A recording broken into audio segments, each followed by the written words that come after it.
Halloween. Forever.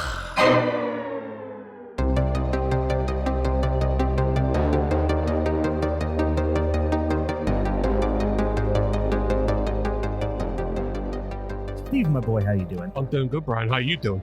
Hey, I'm all right. Steve, I do got one for you. You got some? I sure do. So this retired boxer, right? He goes in to see his doctor because he's been having some sleep issues, not able to fall asleep at night, right? Doctor says, "Bud, have you tried counting sheep?" Right? The boxer says, "Well, I tried, but every time I get to the number 9, I just stand up." Welcome, boils and ghouls, to a straight up CTE episode of Halloween is Forever. I'm Brian. And Steve. And look, hey, we got an old pal returning on the podcast.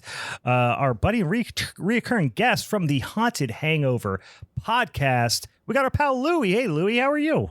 I'm good. How you gentlemen doing? Not too bad. Not too bad. I can tell by the disgusted look on your face, you're not a fan of that joke. And you know what? Not my strongest work I ever did. But we're here. I was just talking before, got on the old podcast here that I've been up since about 4:30 in the morning. So your boy's a little punchy. I'm gonna get some booze in me. I'm gonna brighten up. I'm gonna let that blood sugar spike, get a little manic for a sec, then get sleepy again. That's the plan for me. Double up on the sleepy. That's Go from sleepy, manic, double sleepy. Yeah. Add booze to already sleepy. It's gonna work out real nice. I'm looking forward to that. Hell yes.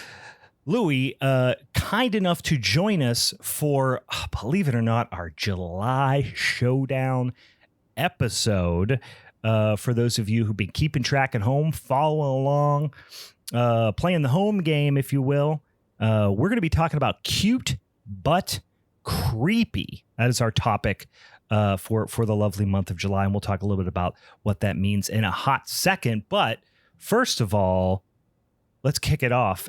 Is anybody sipping on anything? Anybody got a beer, a beverage they'd like to talk about? I can start if you boys want me to. Sure, go ahead. Why not? All right. I am drinking on here. Let me get this frothy foam count going here. Let me get it sexy for you before I put it on the Discord. Put it on the glass. Put it on the glass. We got a little Weinstefan Helles Zelaga Bia Zelaga on this beautiful 4th of July weekend. Y'all at home are getting this a little bit after 4th of July. We're out here recording it on 4th of July weekend, and a nice crispy golden lager beer from the Weinstefana is always I've been drinking on the hazies a little bit lately. Not my cup of tea typically. I'm already sick of them. I'm getting back to a nice, crisp, clean German lager beer. Fun. Yeah. Nice. That's a really good one. I mean, Weinstefana, I think is one of my favorite Hefeweizens. That too. Yeah, probably most people know their Hefeweizen. That's the most popular one. But boy, they have a nice Helles Lagerbier, and I think about every professional brewing gig or brewing consulting gig I've ever had, I always champion their lager yeast strain because it's a hardy son of a bitch for all you fermentation, zymerdologically inclined folks out there. Boy, do they have a hardy lager strain. All right. What are you drinking out there? I'm still on that Omegong 3 Philosophers quadruple nitro cherry cuvee quadruple ale. You're on that triple OG shit. Yeah, that's OG gross ass gloop glop shit. 9.7. But if you remember, we talked about how I didn't get enough cherry flavor. So usually when I do these episodes, I have a fucking water by my side. But I just happened to have a liquid death with me today. Sure. And nice. I know we've talked about how this it's a fucking douchebag brand, but it tastes good. So, oh well. And I have their cherry obituary. And so now I get more cherry flavor. Now I get the appropriate cherry flavor that I needed. Yeah. Yeah, that's a real scumbag move, and I appreciate it. I Louie, what do you got? Like always, you guys catch me on the wrong day. I don't think I've had a single drop of liquor anytime I'm on your show, unfortunately. I was drinking heavily on 4th of July, so I'm drinking H2O right now, not drinking any type of booze. Went a little too hard a couple days ago, and still recovering 2 days later. What's your 4th of July poison? I was drinking tequila. I was drinking beer. I was drinking all kinds of stuff. So I was at a barbecue party situation. Everybody's getting into the buzz balls. Everyone was bombed and lighting fireworks and acting ridiculous. I will say want to hear a funny story about the barbecue I went to? I don't know if you guys will get a kick out of this or not. So I get there. Yeah, please do. Random tangent. I have to share this because I was actually sending pictures to my wife while I was there. I get there. There's a giant American flag, and in the center is Lana Del Rey saluting.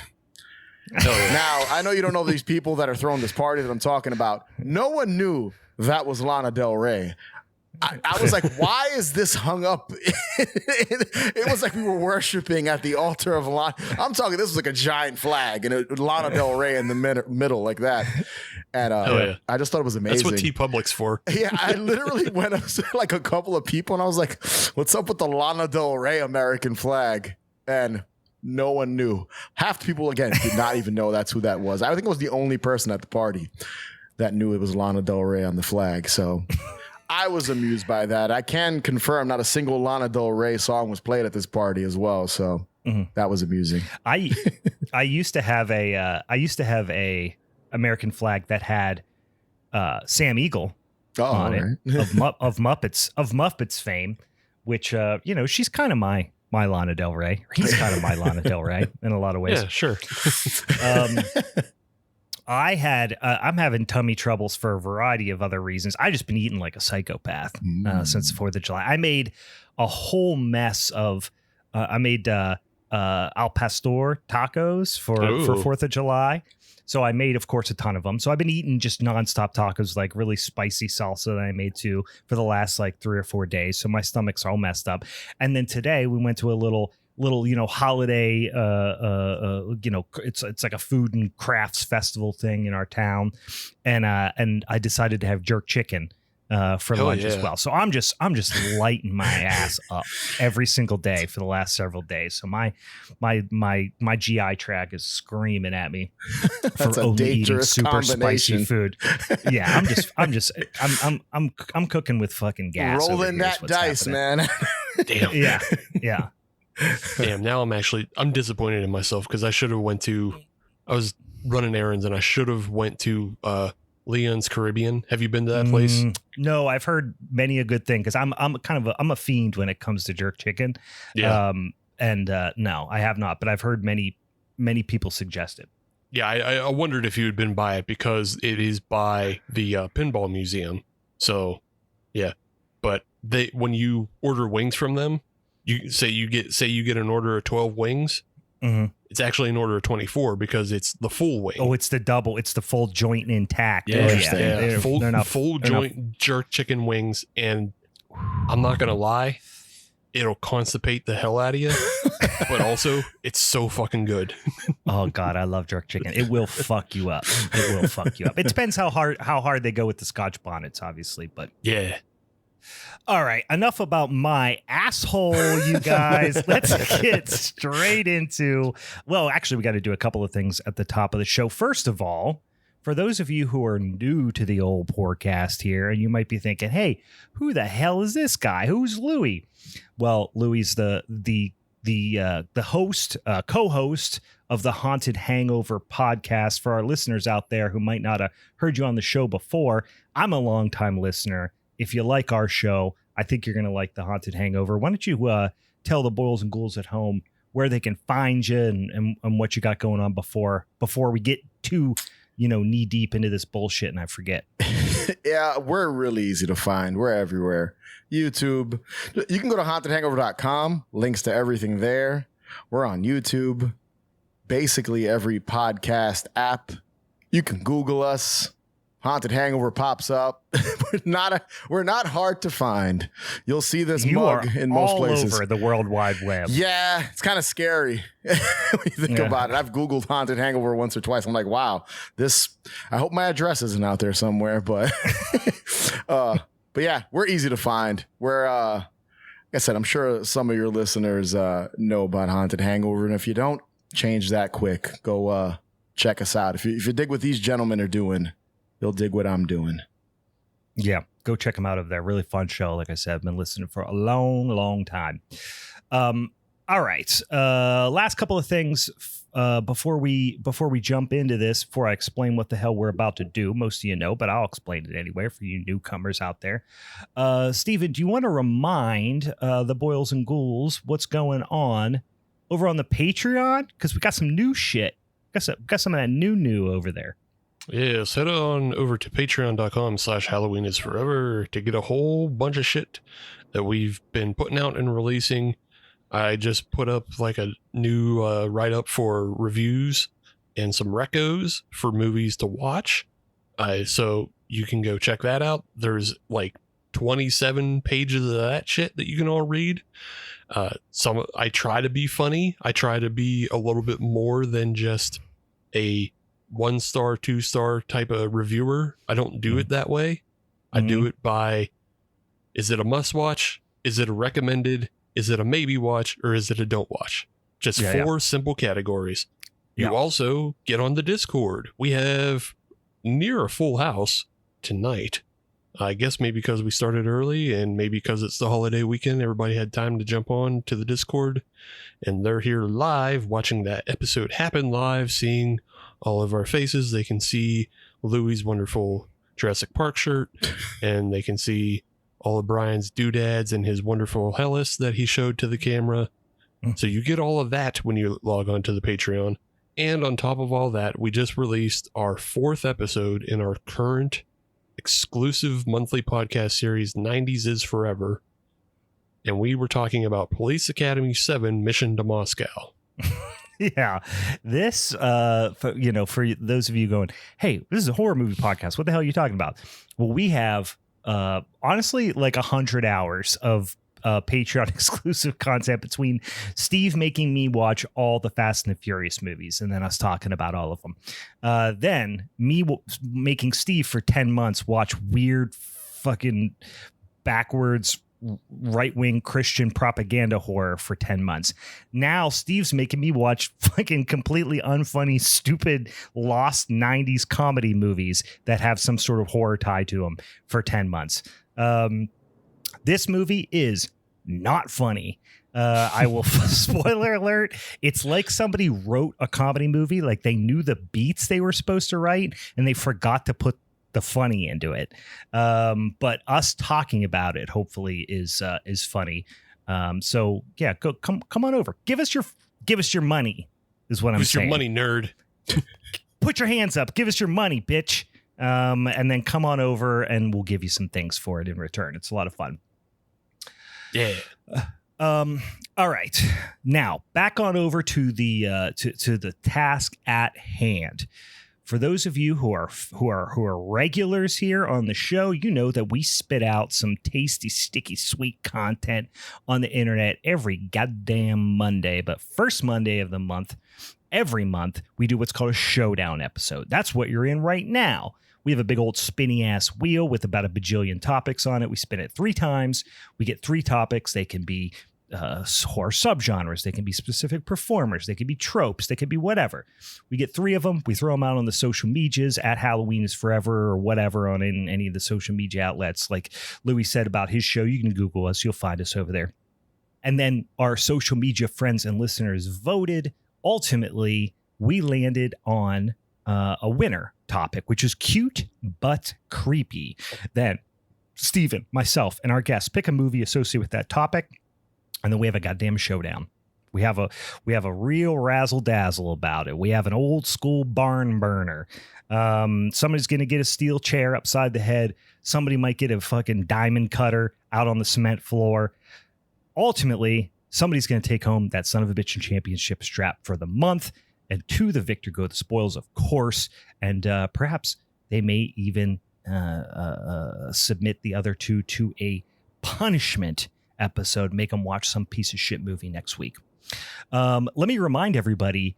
Actually, let's individually remind each other. Louie, why don't you remind the listeners what your movie, Cute but Creepy. So we're talking about baddies.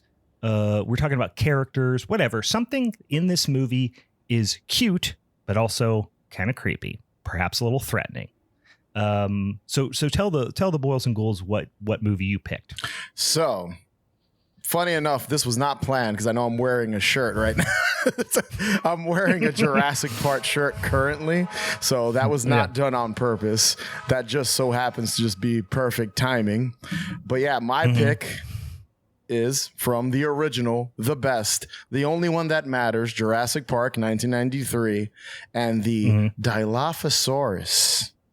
That is my pick. And I know technically not a horror film, but when we get into it, I will defend that it sort of is. So, well, I will say, because we mentioned we announced last week, the picks, and obviously weren't on. So Steve and I talked about it, and I think you're gonna hear. Obviously, we're gonna pick at it, but I think you're gonna hear two opponents that are pretty open to the idea of Jurassic Park being a genre film, right?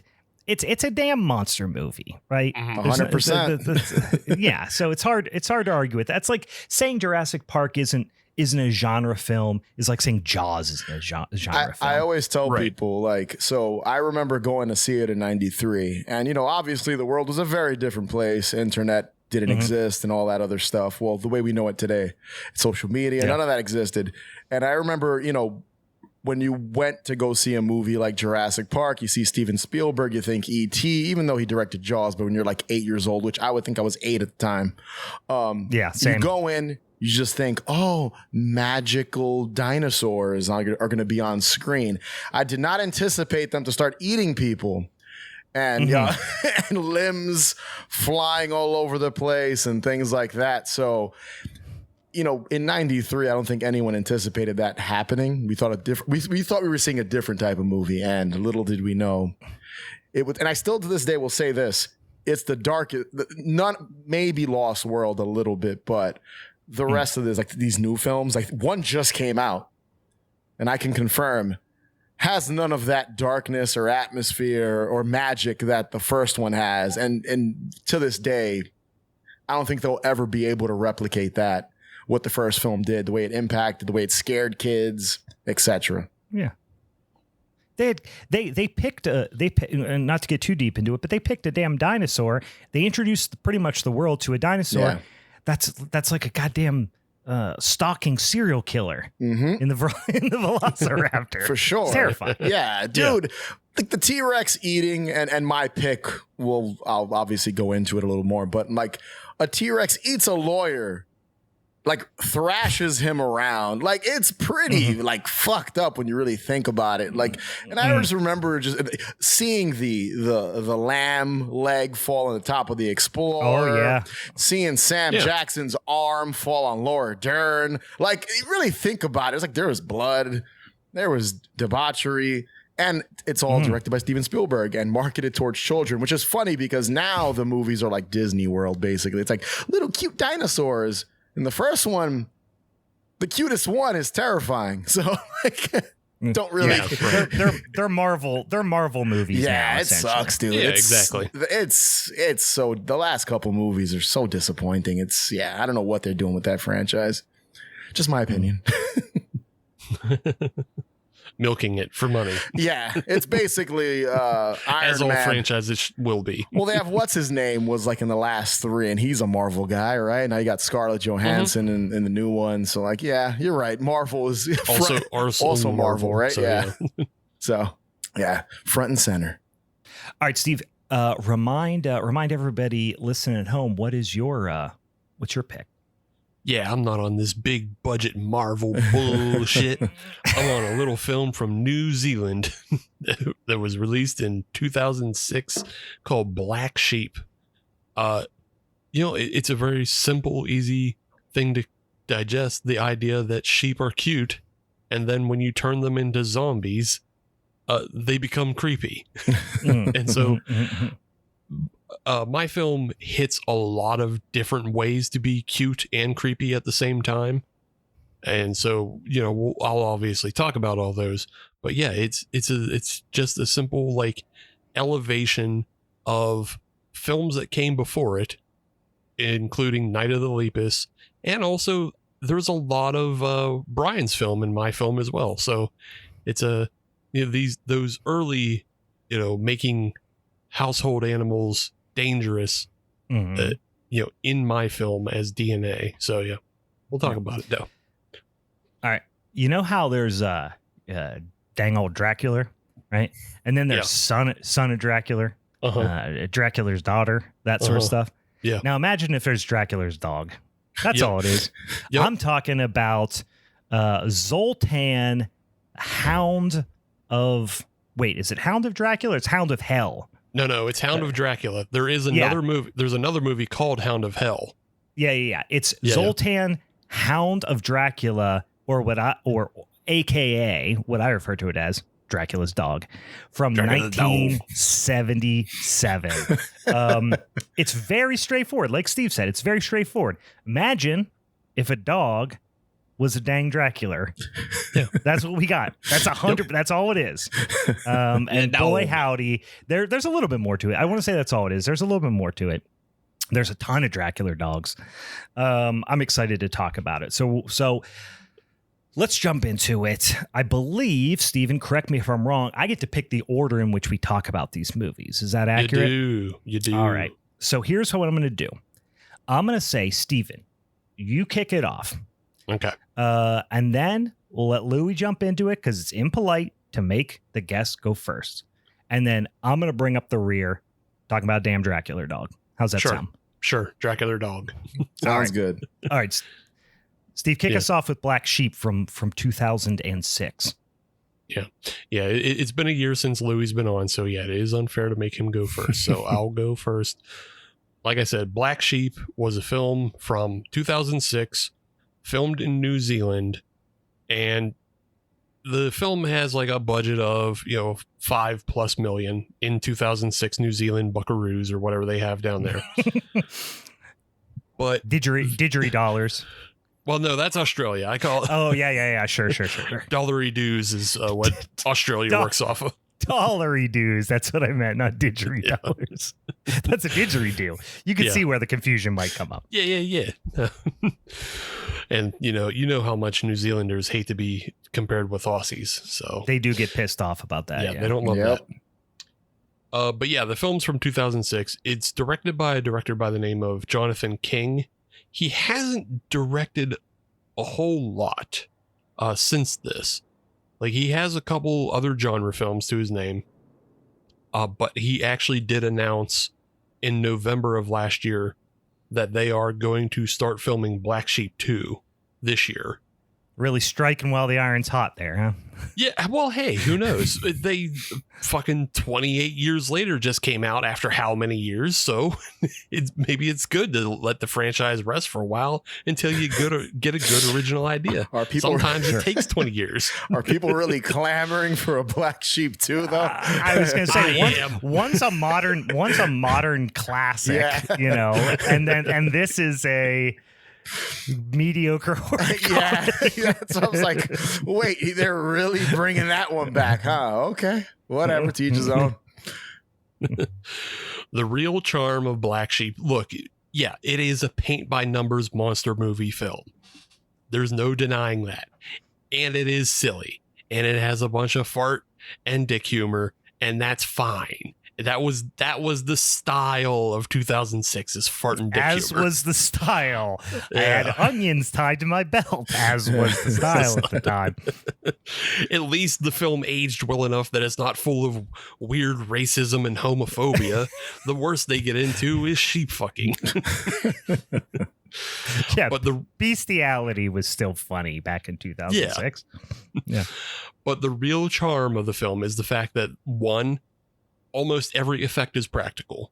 There's a few CGI things for larger groups of sheep, but it's mostly just real flocks of sheep in camera, or it's effects made by Peter Jackson's Weta effects group. And so 2006, they're coming off of King Kong in 2005. And so they still have a lot of the infrastructure built up from that film, and they are reusing a lot of things. I don't think there were mutinous, monster sheep in King Kong, but they still have a lot of the infrastructure and other things going on from King Kong that they can apply to this film. And what you wind up with is some really great practical sheep effects. And you get were sheep, and you get mutant baby lambs, and the mutant baby lamb was strained out of Brain Dead. I mean, it looked exact. Look, I mean, even the teeth, like they made it look like the baby from Brain Dead. Yeah, it's right out of Brain Dead. That line, it fucking rules. Really good practical sheep effects. Just hearing that, I'm like, I haven't watched Black Sheep in years. I'll be very honest with you guys. It's been a very long time since I've revisited this one. I do remember when it came out and being like, that looks fucking stupid. And watching it, I think maybe once or twice, and moving on with my life. So... But that it's not a matter of whether it looks stupid. Did it look cute but creepy? And the answer is yes. No, I know where you're going with this one. I knew that was coming. The answer is yes. Yes. So this is something we got to bring up. We got to just get all the cards out on the table here, guys. Cute is subjective. Does somebody think a sheep is cute? A lamb is cute? Sure, I think most people would agree a little lamb is cute. I don't know. I'm going to venture to say, Stephen, you probably don't have a lot of experience with sheep in real life. Louie, do you have sheep experience at all in real life? Actually, I'm a part-time sheep herder. Did you not know that? No. Besides going to the farm and occasionally gandering at them. Yeah, no. I actually don't think they're that cute, if I'm being honest. Ogling the sheep occasionally. I don't. They're kind of gross, in my opinion. I'm not a big, and I'm a big animal lover guy, but I think goats, like when you look at like a little group of goats, herd of goats, or whatever you call them, they're a little cuter. They're creepy as fuck too. But sheep, I don't know. There's something dirty about them. I don't know why that is. So that was going to be my argument. Yes. And again, this is my personal experience. This is my subjective experience. Sheep are ugly, dirty, and these stupid. Now, it's not their fault. They've been domesticated for thousands of years. You could say the same thing about cows, certainly chickens. They are livestock animals. They are domesticated, and all the brains are bred out of them. But holy shit, is a sheep stupid. I mean, wildly stupid and dirty. And they'll they'll just do horrible things to each other. They don't eat each other, Brian. Yeah, pigs and sheep will fucking eat their babies. They're gross. Well, that's every animal, though. Cats and dogs do that, too. That's true. Cats and dogs have been known to do that on occasion. Sheep are fucking disgusting, is all I'm saying. And I'm just leaving it there, and I'm going to say that's my subjective experience, but they're fucking gross. I think people... I take offense to the idea, Brian, that you think I have no experience with sheep, being that we both live in the same bumfuck rural ass county. Sure. And my high school absolutely had a 4-H club. Now, I wasn't a part of it, but my friends were. And you have sheep adjacent experience. Yeah, I have plenty of farm animal adjacent experience. With all brand of sheep and goat and horse and all of that. Horses are the worst. I know, Meg is a horse girl and all, but that's a big no for me. Horses kill, and they are evil. Horses are big. Horses are big and strong. Evil. Yeah. Horses are the worst. They're all pretty scary. I've seen a couple cows look kind of aggressive. Like, I mean, I live in New York City, guys. There's I can't find a cow if my life depended on it, or a sheep. I'd have to go quite far to come across some. Funny if there is, I'm in Queens. There is a Queens farm, and they have a couple of sheep, and they're all gray and pee on themselves and poop Well, themselves. of course. Oh, great. They're in the middle of the goddamn city. They're getting taxi fucking smoke blown on them every goddamn day. Well, no, they're at a farm. They're not out on like the main road hanging out with parked cars. Yeah, they don't commute to the farm every day. Yeah. I don't know how close the farm is to the major road, but Honestly, I can just assume general pollution will get to their fucking wool. I will be honest. Yeah, the highway is pretty close. We have like the Long Island, like the LIE, the Long Island Expressway, is I'd say less than a mile away from where all of the sheep and the cows are, and you've got a bunch of like people that this is the only time they've seen any kind of like livestock in their life is when the only cow and chickens they see are the ones they buy at Stop and Shop. So I don't know. Yeah. If I didn't have, I'm looking out my office window here. There's a hill that goes about not even a quarter mile up there, several hundred yards. At the top of that hill, if that hill wasn't there, I'd be looking at a field that has cows and sheep in it. Like I'm literally, I could smell them like from my house. Like that's how close I am. They are fucking stupid and dirty and I hate them and they're not cute. There's a donkey up there. My neighbors have a donkey. The donkey's pretty cute. I'm not going to lie. Okay. It's a little miniature donkey. But we're not talking about miniature donkeys. We're talking about sheep.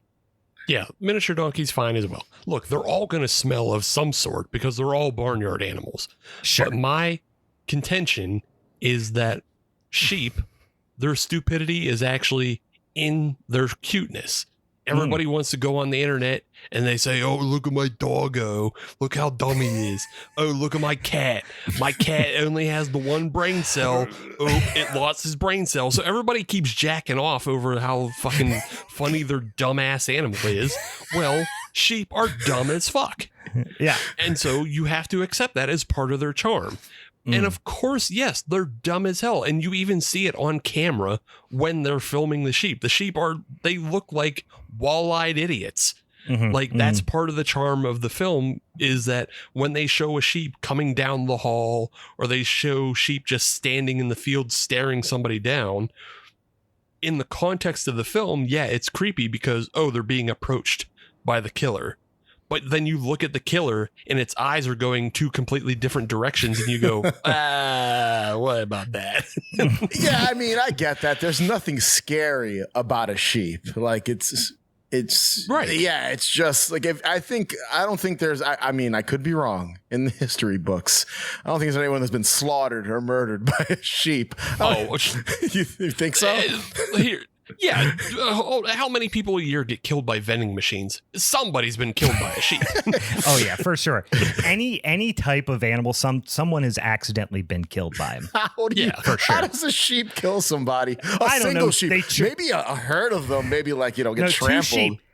Two sheep, because one stands behind you and one bucks you over its back, and then you trip and you fall down a well or whatever. Yeah, down a well, down a hill. Do they buck? There's for sure. Do they buck? Do sheep buck? They'll drop their head. Yeah, they'll drop their head on you. Yeah, they'll truck stick you. Yeah, they just don't. They don't have the horns, which is also part of the cuteness. Like you can wrestle with them. Like when in this film, Tucker is trying to take the one sheep off the road. You know, he just has the sheep up under the armpits and, is dragging it across the road. It's completely helpless because it's just arms up and it looks like a little doof. And that's hilarious. And it's cute. Do that. And then the Greenpeace kind of advocate of the film Experience pulls a gun on him and says, hands up. And the sheep's hands are already up. How funny is that? You're really inspiring me to go back and watch this for a third time in my life. I have to go back. You should. There's a lot of jokes and there's a lot of cuteness. And again, it's the context of the film that they create the context that the sheep are the killers. But when they film the sheep look like idiots. And so it just doesn't, like, it purposely doesn't play correctly because, they even do like the super dramatic lighting for, the sheep coming down the hall and it has the backlight and it's cast in shadow. Yeah. It kind of reminds me. It kind of reminds me of, I don't know if you guys are familiar with that movie, Day of the Animals. with Leslie Nielsen and all the animals. Oh, okay, like the ozone layer, something with the ozone layer, and the animals start to freak out and attack humans. There's scenes, I'm pretty sure it's that and not Grizzly. There's scenes where you see groups of dogs. They're supposed to be attacking people, but their tails are obviously wagging. So they're just like someone's holding like a bone in the car while they're supposed to be attacking the people inside. And they're just like, they look so happy to be there. They look like they're going to get a treat.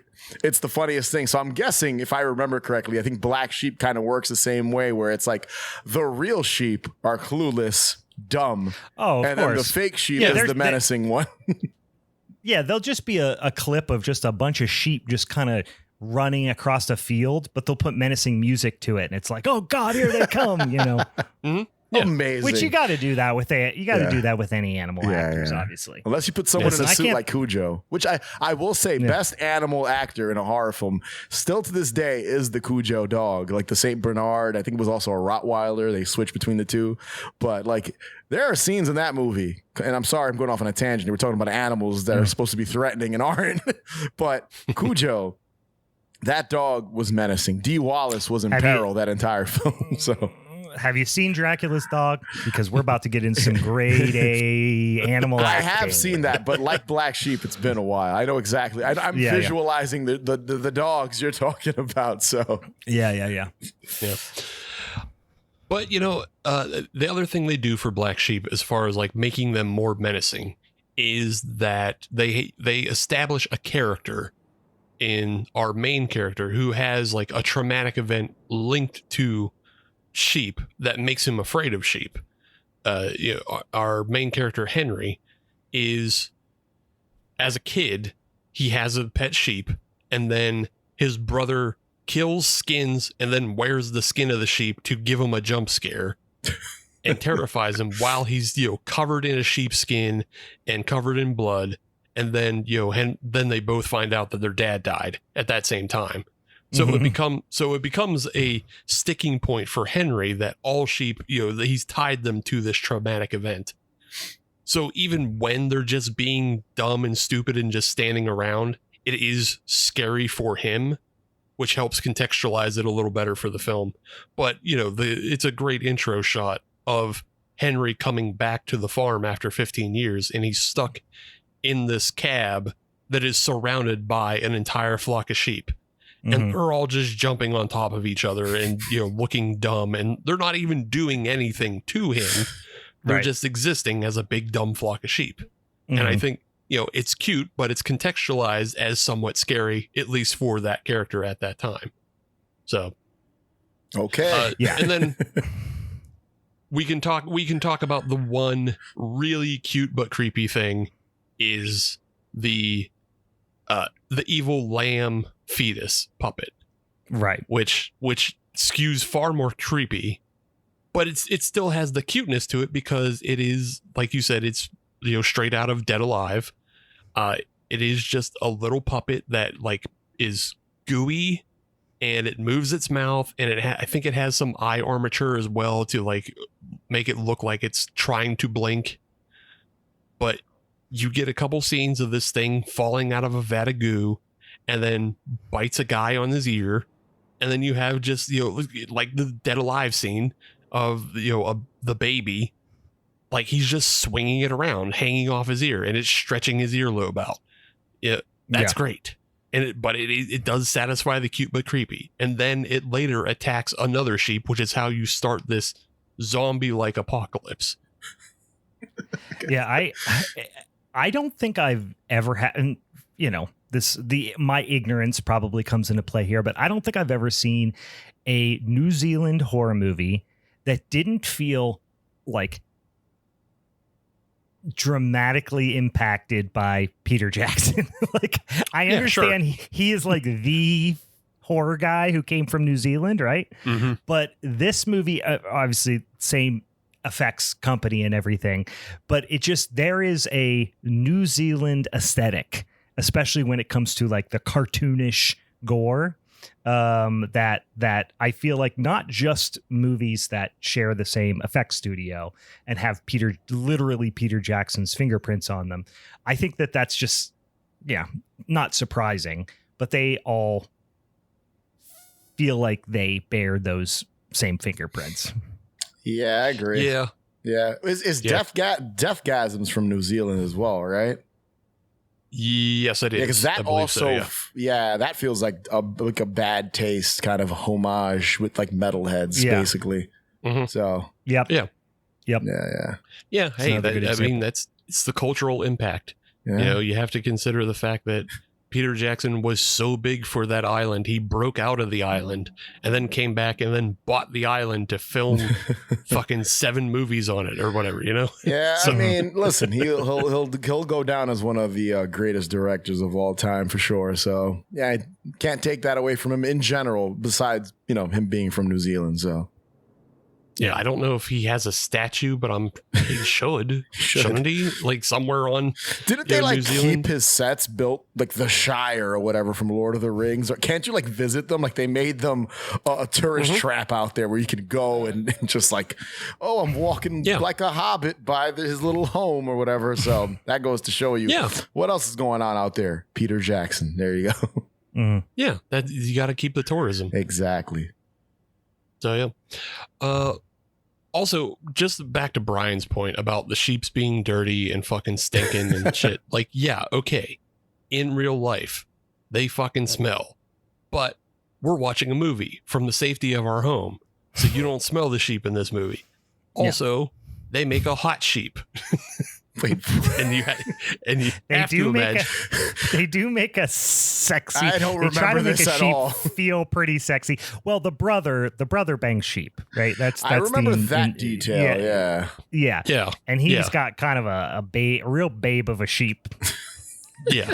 The whole crux of the film is that Henry's older brother that tortured him earlier takes over the sheep farm after their father dies and turns it into a GMO farm. And gotcha. The brother is on the quest to, engineer a more perfect sheep. It's a very New Zealand mindset. When all you know is, if you're a hammer and all you know is nails, of course you're just going to keep doing that. So that, all he knows is sheep. So he's going to keep doing sheep, but he wants to do sheep better. He's doing crypto sheep. And so he has a whole bunch of genetically engineered experiments. Most of them are wrong, but he does come up with a more perfect sheep, which is this hot sheep that he introduces at this party. But the hot sheep has the ability to be evil and call the evil sheep. But you have to imagine, because the hot sheep's fur isn't covered in piss and fart, and it just probably smells better. It makes better wool that doesn't stink. So nice. So and you can't deny that sheep is infinitely more cuter than the other sheep we do see, and then regular sheep. So I think that adds to the cute, but it does call down the horde of sheep to bite all the guests at the unveiling. So yeah, just it does saying. incite a massacre. Yeah. I'm just saying this isn't a sexy but creepy. This is cute but creepy. I didn't call the sheep sexy. I said it was. You explained it being sexy, and then you said, well, and that makes it cuter. Not necessarily. I've seen some sexy sheep, and I've seen some cute sheep, and they ain't the same sheep, Steve. That's all I'm saying. I'm saying, to me, a non-sheep fucker, that sheep is cuter to me. Oh, I'm not sexually attracted to that sheep.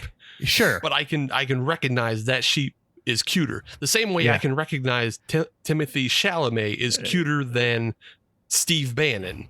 I can recognize it. But it doesn't mean I'm going to fuck either of them. That's a great comparison. What a grouping there. Steve Bannon and Timothy Chalamet. Nice. Yeah. I like that. Yeah, I can recognize cute without having to want to put my dick in things. So, all right, fair enough. Exactly. Well, that's my point.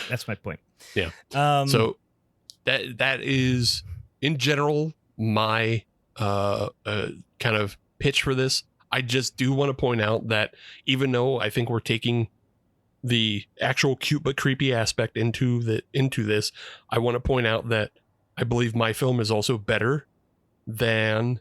I'm not going to say Jurassic Park. That's crazy. That's crazy talk. But it is better than Zoltan. because it takes a lot of the things that are in Zoltan and recycles them and then makes it better and then makes it funnier and then has a lot more gore and it makes more sense.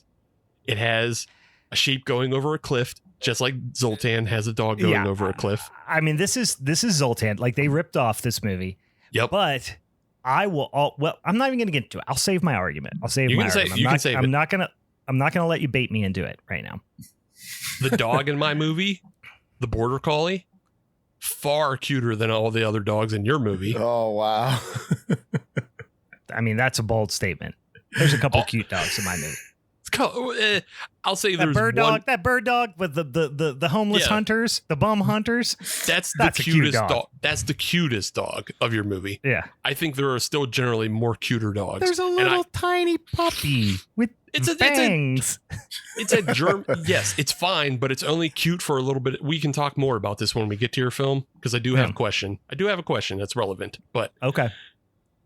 So I'll give you the puppy, but it's only on screen for 15 seconds at most. No, it's on screen for a lot longer than that. He's holding it. It's walking around the grass, bumbling its little butt around. And then eventually... But it's not creepy at that point. It's still just regular puppy. That doesn't count. That's just regular puppy. The border collie's never creepy. It's just a regular border collie. No, I'm just pointing... Well, actually, it is creepy at the very end, because they do the Zoltan ending of they pan out from everybody inoculating people, and then for no reason at all, the border collie bads like a sheep, implying that it is infected with the sheep gene. This movie's so fucking stupid. I just want to let you guys. Your movie's fucking stupid because this movie just copies your movie. This movie's fucking stupid. I just want to let your movie's stupider. Just want to let you guys know. I had to Google. Never thought I'd Google this in my life. Hot sheep, black sheep movie. Is the hot sheep the all white, like clean looking one? I'm guessing. Because I remember what the ugly monster sheep look like, but the hot sheep slipped my mind. Yeah, I see that. I see like the ugliness of them, but yeah, sheep aren't cute. I'm sorry. Look at their faces. Gross. So no, not for me, guys. Big elongated weird ass faces. Yeah, I think a goat. I mentioned the goats earlier. I think a goat is a little cuter, and they're ugly too. Their eyes are all like that weird. I don't know, but yeah, I don't know. Fuck you, city boy. Yeah, no, not me, guys. I stay away from the farms and stuff like that. So what? Okay. I got other things to worry about out here in New York. Okay, Louie, what non-dog or cat animal is the cutest to you? I'm a big after dogs and cats. A monkey, probably. I'm a monkey guy, like a little. Is it a pucha monkey? Like the little tiny guys? Yeah, like the capuchins. Yeah, whatever they're called. I don't even know the name of them. But yeah, so I remember I went to. And this is a story for another day, but I went to Honduras on a trip. I went to a monkey farm, and those like monkey trouble, that type of monkey. The one that Indiana Jones, the evil monkey that gets poisoned, that type of monkey. Yeah, the shitty one that's always stealing his stuff and then they kill. Yeah. So a bunch of those. And I was like, these guys are like little humans, like it's just so cute. So that would probably be the cutest animal in my opinion after a dog and cat is a monkey. I don't mean to go on too much of a tangent here, but this monkey farm that you're talking about, was this a farm ran by monkeys, or did they raise monkeys? Might have been. Or were the monkeys the free labor? Were they like the indentured servants? So I need to know more about monkey farms. So we were only in Honduras for one day. This was like a cruise, and my wife and I, we were like, we're gonna do one. We didn't want to go snorkeling or anything like that. We were like, we want to go to a monkey farm, and this was on the itinerary. And then they all looked at each other and were like, should we tell them that isn't a thing? Oh yeah, monkey farm. And then they charged you for the excursion trip. And here's the funny thing. So it's Honduras. I don't have to say much about that. It's like basically, it's a very poor country. So we leave the boat's dock, which is like a resort, basically restaurant, fancy, people with money, people from America. They put us in a small shady van up this mountain, and we get there, and this little Honduras man walks out. He's about 4'11", And I'm 6'1". I'm pretty tall. And he barely speaks English, comes up to us with a bag of peanuts. And he's trying to explain to us. I thought you were going to say with a bag of monkeys. No, I wish. A bag of peanuts. And he's throwing these peanuts out. And from the jungle emerges about 30 monkeys. These are wild monkeys. These people just built a hut there with a sign, Monkey Farm, $5. Okay. And we walked in. This makes more sense. This is not a farm in any traditional sense. At all. And the best, because I was imagining like a farm, like a monkey with a piece of straw hanging out of his mouth, like holding a pitchfork, like he's working on the farm. These were wild fucking monkeys that just wanted peanuts because they knew people were coming with food. And I just remember being there like, this is sketchy as hell, number one. And then the best thing about it was, like, my wife's like, oh, like, what do they eat besides peanuts? And the guy's like, fruit. They eat each other sometimes. Just casually. I was like, oh, shit. Did not know monkeys, these small little cute monkeys, eat each other. So there you go. Those guys are creepy, but cute right there. But yeah, that was quite the experience. I do have pictures of myself with a monkey on my head, monkey on my shoulder. I washed my hands about 50 times before leaving because I was worried. Sure. Because you're now patient. Yes. Patient X. Yes. Yeah. Outbreak to a T. First thing I've seen Outbreak. I've seen the Clerks cartoon episode where they also had Outbreak. Yes. So I love monkeys. It was a great experience. But now that I look back at it years later, I was like, that was a pretty dangerous situation I put my wife and I into. But it was worth it. We got to hang out with some monkeys. All for the love of the monkeys. The monkey farm. Hey, listen, on the brochure it said monkey farm. When we got there, it said monkey farm 5 with a dollar sign next to it. Long live Monkey Farm. That's it. That's all I said. Hope it's still there. Hope it's thriving right now. Viva la Monkey Farm. Viva la Monkey Farm.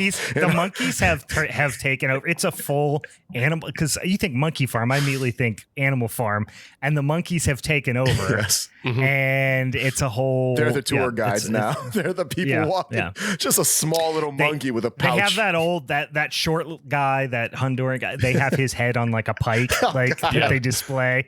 They just wrote Monkey Farm $5 on his decapitated head. Dude, listen, he was a solid dude. I gave him an extra 5 afterwards. I was like, solid guy. Yes, solid dude. Salt of the earth. Great monkey. Didn't farmer. Catch his name. He was just the Monkey Farm guy, and that was basically it. So I like to imagine that he was just like the front man, and the monkeys were actually employing him. Yeah. And at the end of the day, there's like a monkey with a cigar counting the money, and they give him his They cut. put him in a cage, basically. They're running the show. He goes back into the cage after his shift. That's exactly what they did. Yeah, 100%.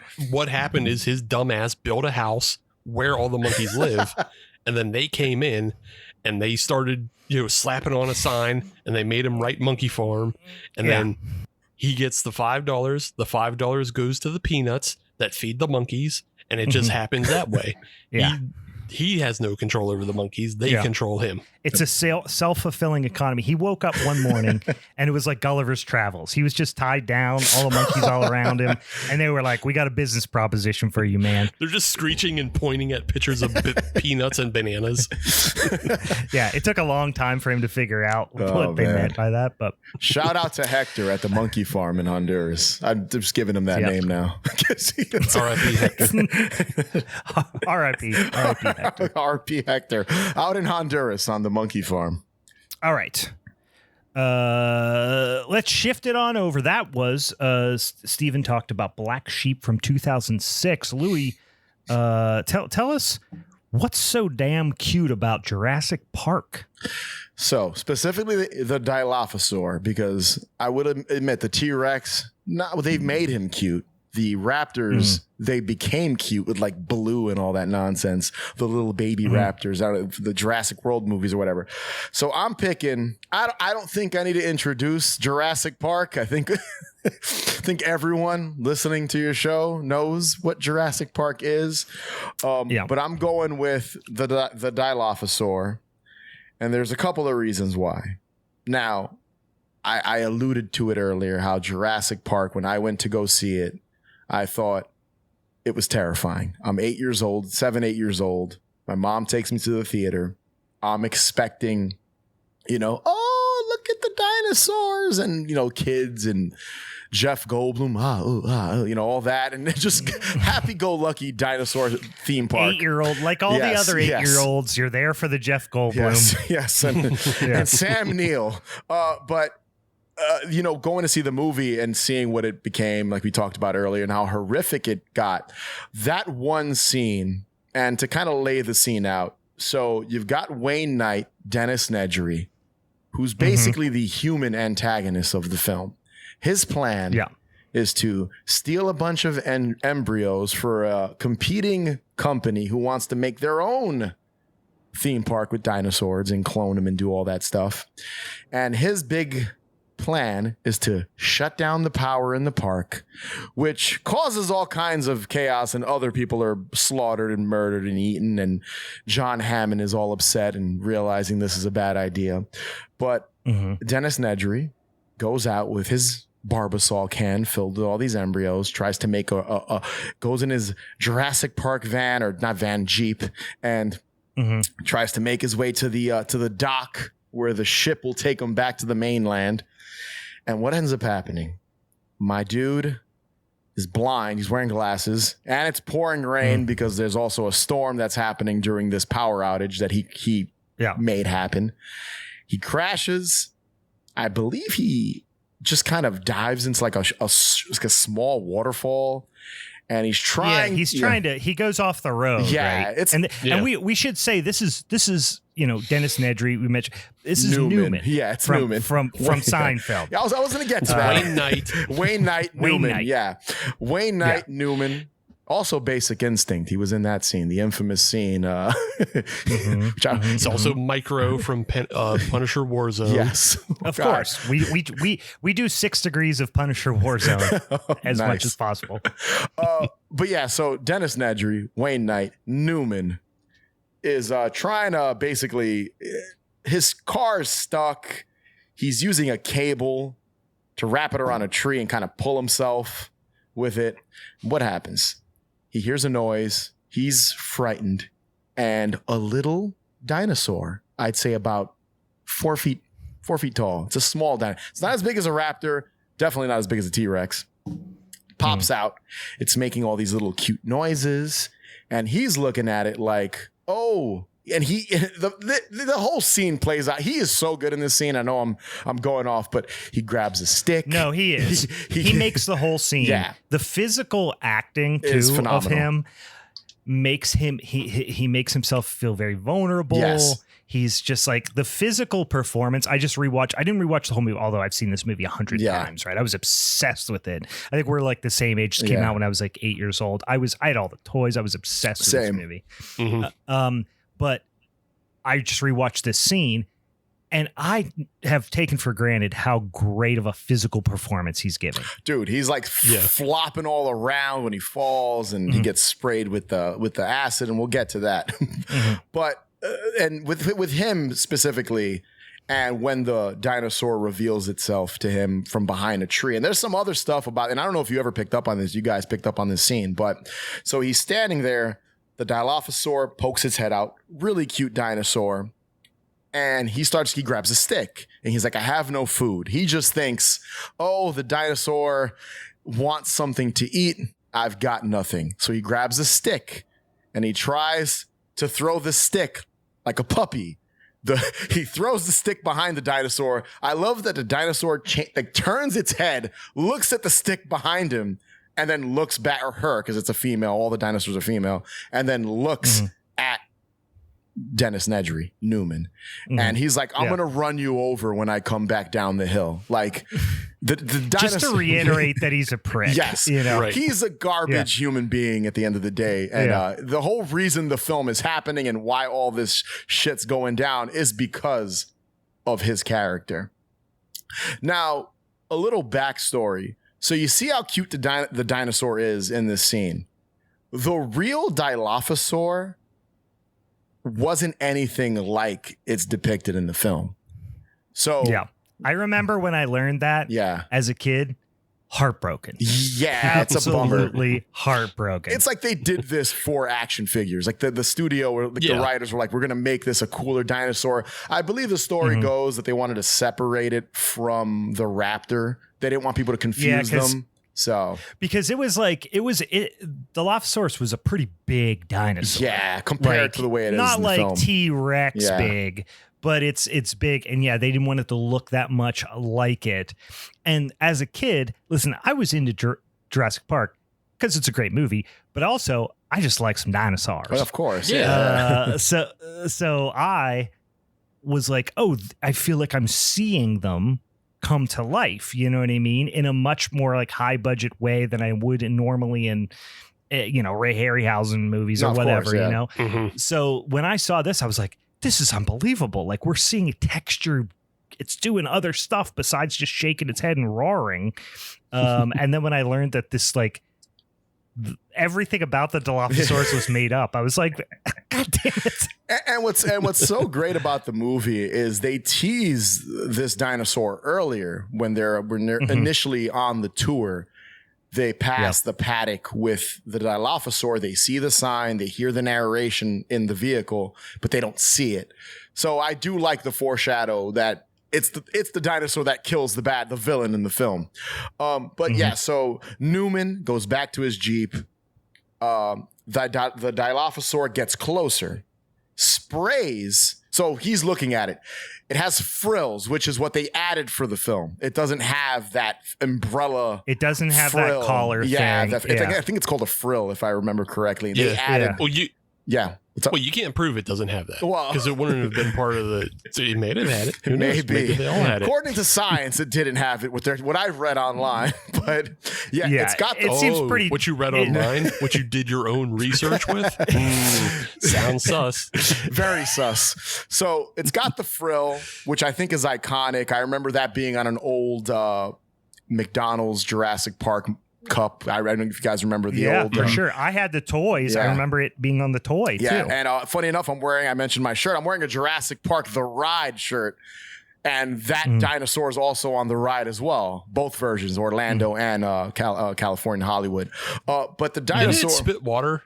It does spit water at you. I just got back from Universal in Florida, though. So Newman's trying to get into his vehicle.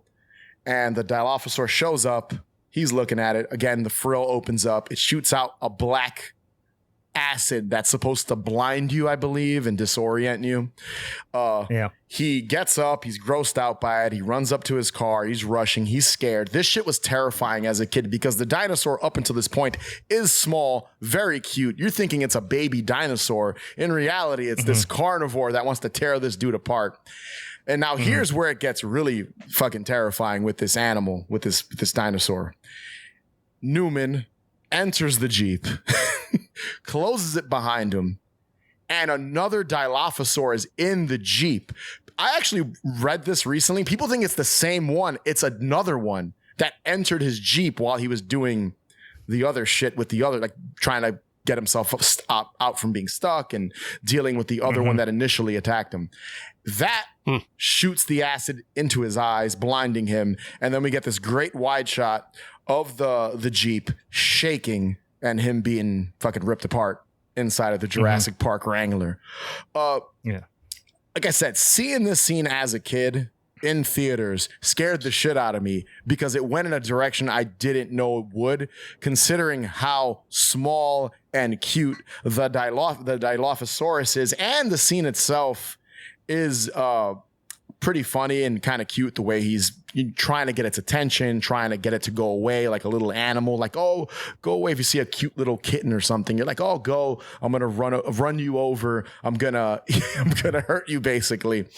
And just seeing that and then seeing what it can do to a person, even though we never see what happens inside the truck. And the scene is creepy, to be fair. Like, just the way it plays out, where you see the two of them, two separate ones, they're working as a team, and how he's just trying to get away, and it's sneaking around behind a tree. It's following him, leading him up the waterfall, up that small kind of hill that he had to climb. And then the black, it just transformed from completely creepy to visually terrifying with the rattling, the frill, the sharp teeth. Yeah. That one shot, dude, I remember closing my eyes in the theater. I believe it's like Wayne Knight sitting there and over the shoulder, and you get this nice shot of the frill opening up. It's like, and then rattling, and then just like all the teeth, and then the black shit shoots at him. It's like it looks very alien-like. You know? It looks like something that would as almost more like a xenomorph than a dinosaur at that point. When the whole frill thing pops up, you're not expecting it. Again, I joke. I can look past the idea that the frill wasn't there, and that dinosaur doesn't even spit any type of venom or anything. It's just normal. It was more like a raptor from what I remember reading. It hunted in packs and it was big. Like you said, it was bigger because raptors were actually small. Yeah. They were more like a Dilophosaur. It's weird. Yeah. Dilophosaurus would have been way bigger. I think I read at one point Dilophosaurus was like one of the biggest like land creatures in North America during its time, which is to say not that huge compared to what we see, especially in some of the later, Jurassic Park movies. They make the Tyrannosaurus look like it's, 20 stories tall and all stuff. It's like, it was never that big. They had like the Spinosaurus and the Mosasaurus. They had like all these giant, because it's a spectacle. They want people, look at the they turned it into Godzilla. They were like, we got a Godzilla park now. Yeah. But I've always loved the scene. I've always loved the design of that creature. It's a bummer that it took like 4 movies for it to come back. It's such an iconic, even the new movie, spoiler alert, I don't know if you guys have seen it. It's in it very briefly. That's how important this dinosaur is to the franchise, that it's like I think people always will remember that scene just because of how it goes from cute to terrifying in a minute. Even though this guy's a piece of shit and deserves what he's getting, but it's still like this little cute.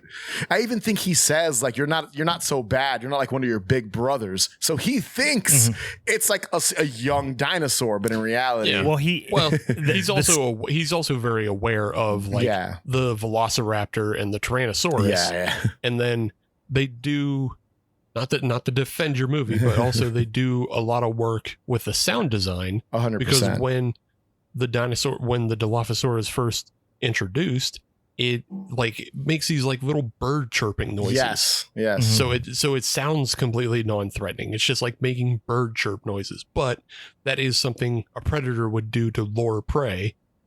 To it would make noises like the prey to get the prey to come closer. Yeah, and then it switches to a mix of.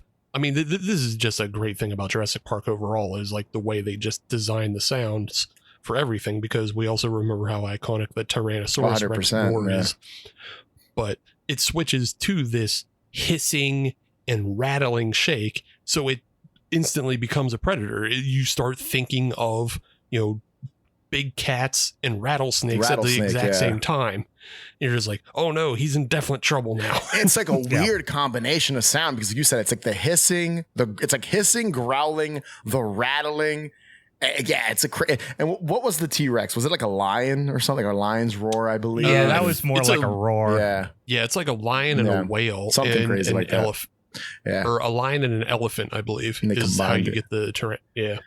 But yeah, Dilophosaurus, I love it. I think it's cute. I think the way the scene plays out, kind of to defend my pick, I guess it works in that context where it's like very cute, playful, terrifying, and just like, I mean, there's so much about the scene that's great. I can go on for fucking 3 hours right now talking about. I love Jurassic Park. I'm a huge fan of the first movie. Like, I think top 5 films, Jurassic Park's up there somewhere. So like I've wanted a reason to talk about it on my show, but I'm a horror and Halloween show, so it's kind of hard to like have a reason to talk about Jurassic Park. But I don't. In the future, I might do a full episode just gushing over. Especially because the following sequels don't have, like you were talking about. I don't think you were saying it on the show, but like the following sequels don't have the same darkness to them that this one does. Like, dude. there is a lot of monster movie DNA in this film because it is a super upscaled monster movie. That's what, we talked about this last episode, but Steven Spielberg is known mostly for upscaling a lot of the genre 100%, that he grew up with in the 40s, 50s, and 60s. All of that stuff inspired him, and then he just made upscaled versions of it. So yeah, I was my wife and I just went to go see the new one the other day, and I left the theater and I told her, these movies, the new ones, there's just something missing between the set. I don't know if it's the 90s. It's the fact that this was 93. So the costuming, every character looks different. Every dinosaur is given a moment to shine that's iconic, whether it's the kitchen scene with the raptors, the scene with the Ford Explorer and the T-Rex paddock when it breaks free. It's the rain, the darkness. None of the new movies have that. Look at the rain, the Dilophosaurus scene. That scene, it's raining, it's dark. I don't know why you want. Some of the scenes are smaller. They're more claustrophobic. They show like the scenes are more intimate instead of like big spectacle scenes that are wide shot. Yeah. And I think one of the things that honestly, that's what made this scene the most scary to me was the Dilophosaurus wasn't scary until the whole, its little hood thing went out and everything. But what made it scary was we were set up. We were in the safety of something up until this point. So you were either in the safety of the blazer when you were putting yourself in. I mean, obviously as a kid, you're putting yourself in the position of the kids, right? Well, now the don't worry. You got these big electrified gates or fencing. That's going to protect you. Oh, the fencing failed. Well, don't worry. You're still inside the blazer, so you're okay. Well, now Nedry's he's completely exposed. He's out he's in the midst of the dinosaurs. You're in the lava. Yeah, you know what I mean? Right. So like as a kid, you're like he's exposing himself to this on purpose. Like that's the most terrifying part is they could jump out at any point. Yeah. But even to that point, like all the rest of the scenes you're talking about is most of them are very small because you're in the car with the kids. Like they're not running around outside of the car. They are being pressed in by the T-Rex as it breathes onto the glass and the glass is fogging up. Like they're trapped in that car. They're trapped in just a kitchen with the velociraptors. Again, just a very small, like they're all small contained scenes. And then I don't know, one of the last ones I watched was a fucking chase scene through like a city or some shit with the dinosaurs. And it's just like, they're Marvel. They just become Marvel superhero movies. Yeah. But it's a Marvel monster movie. You don't even care about the characters when they're eating. Like it's so, I was saying this the other day. I was like, when you watch the first movie, the lawyer, Dennis Nedry, Sam Jackson's character. Like you remember like Gennaro, the raptor expert. Yeah. Then you've got Jeff Goldblum, Sam Neill, Laura Dern, the kids, Richard Attenborough as John Hammond. So like they're so distinct, all these characters, that even if you don't know their names, you'll remember them by what they're wearing, the set design, the production design. And like everyone looks the same in the new movies. It's it's weird. Yeah. And I agree. And I think a lot of the kind of contained scenes that are small have to do, like the Dennis Nedry Dilophosaurus scene, is the fact that they're using an animatronic. So they can't get a wide shot of this scene because you're going to see dudes 5 feet away, 5 guys controlling this one little dinosaur. Squeezing hydraulics. Yeah, like moving this like dinosaur's head to the right. So they had no choice. I also think the new movies are missing Steven Spielberg. Like that dude can make something feel magical, So that's it. Yeah, they're missing Spielberg, and they're also missing the fact that Michael Crichton only wrote 2 fucking books. Yeah. And Jurassic Park, the original, is great. And then Lost World, I think the book is pretty good. Mm-hmm. And then I think the movie's fine enough. Until the dinosaur is in San Francisco, and that's where it falls off a cliff. I hate that scene. Yeah, San Diego Tyrannosaurus. Is it San Diego or San Francisco? San Diego, you're right, not San Francisco. San Diego. Yeah, San Diego. That's... Yeah, I remember seeing it. That was when I saw it in the theater. I was like, okay. Like even as a kid, I don't know how many years it came out later. It wasn't that like 97, I think, is when Lost World came out. Yeah. Yeah, so I was like 12 years old. I remember thinking like, Yeah, we've jumped the shark here. This is it. We're done with Jurassic Park. We jumped the shark already. That's good. I was done with Jurassic Park after Lost World. Honestly, same here. I saw Lost World one time in the theaters. Never watched it again. Really? I was very disappointed. I will say, and we could move on because I know we can talk about this for hours. The trailer scene in Lost World is pretty sick. Like with where the trailer's hanging off the edge of the cliff and the one dude's trying to save them. And then the 2 T-Rexes show up, destroy his car, eat him, rip him in half.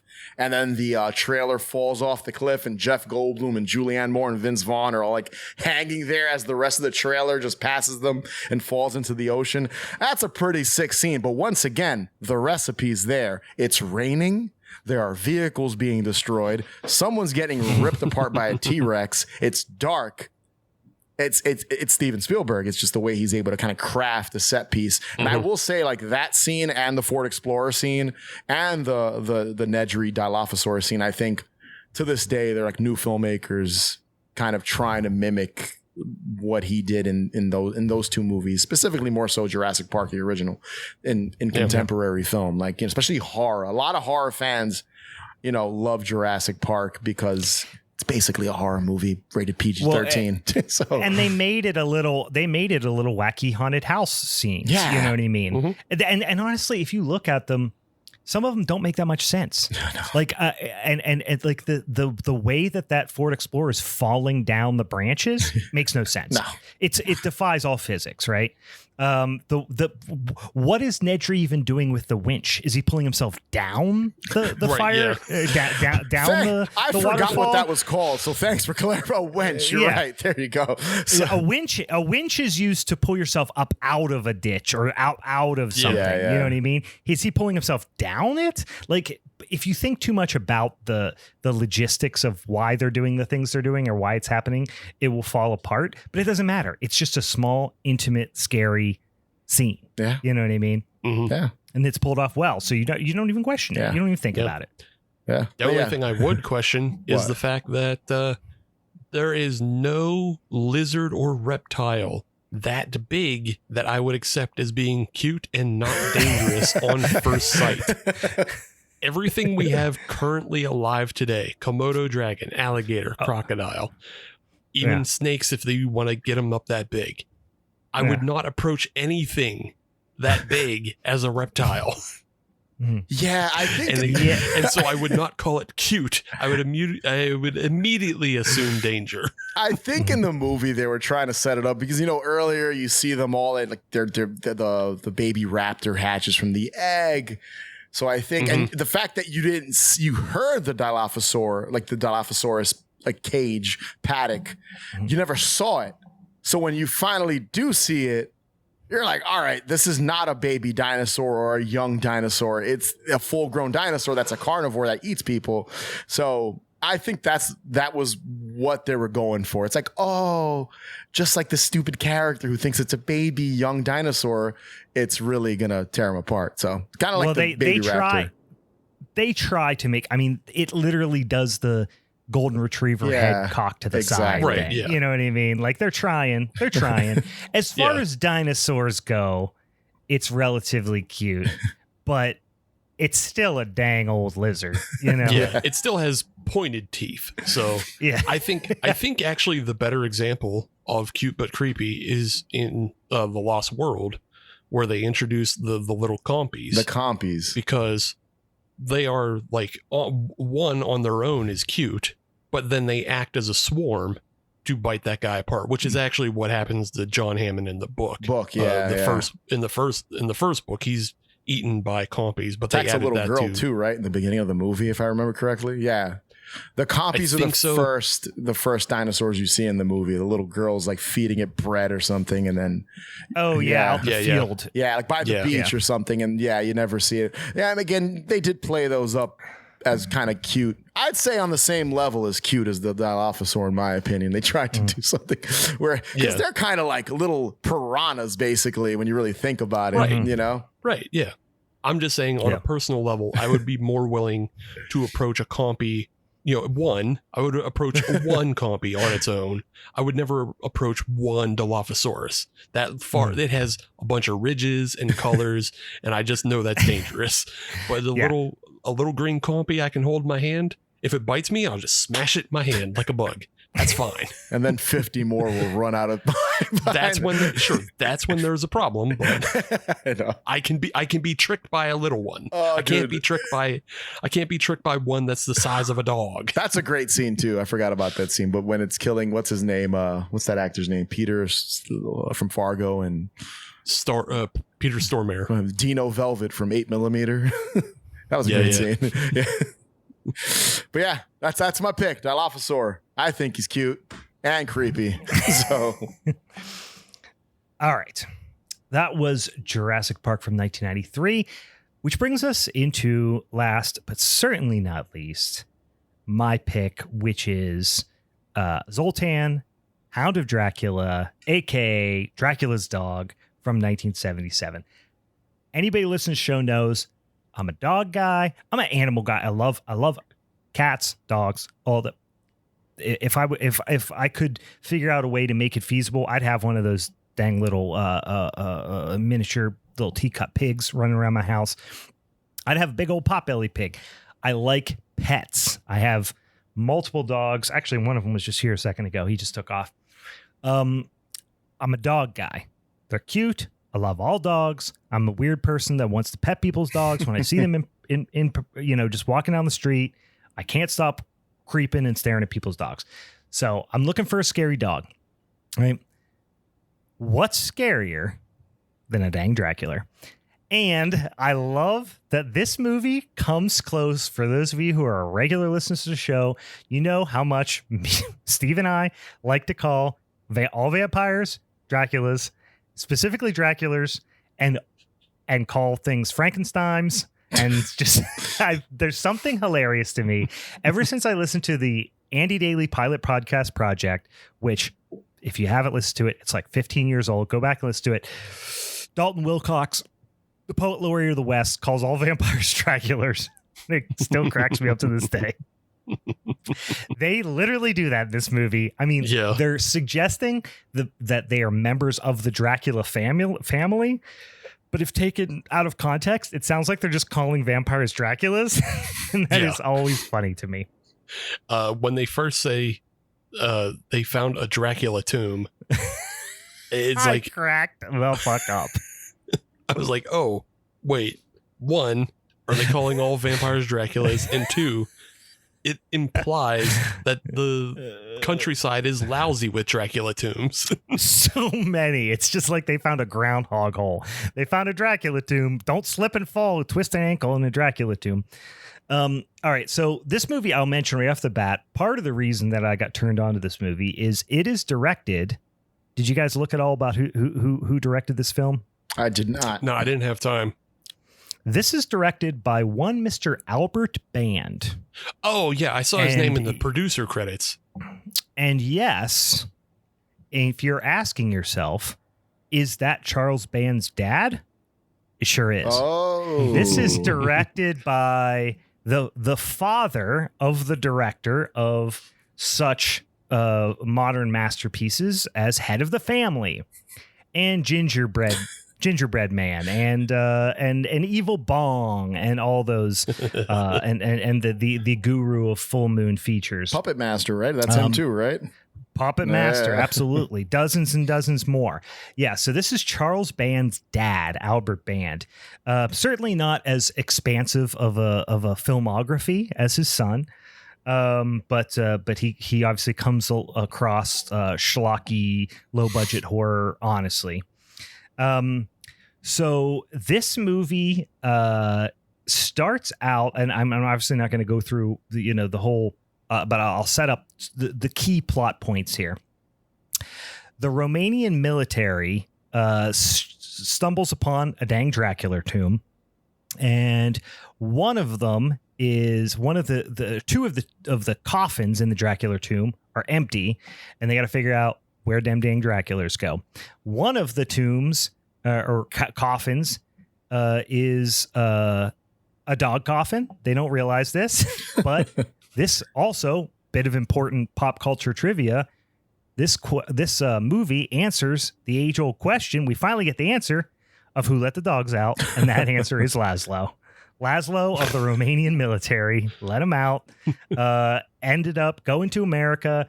The whole idea is the story of this movie. It's not too much plot to get in the way of a good story. It's the familiar, the servant, if you will, of the Dracula family, the surname Dracula. He gets resurrected. All his, the family tree, the lineage has been, is dead and gone from their homeland. So he has to go stateside to Los Angeles, California, to find the next of kin of the Dracula family, because Michael Dracula.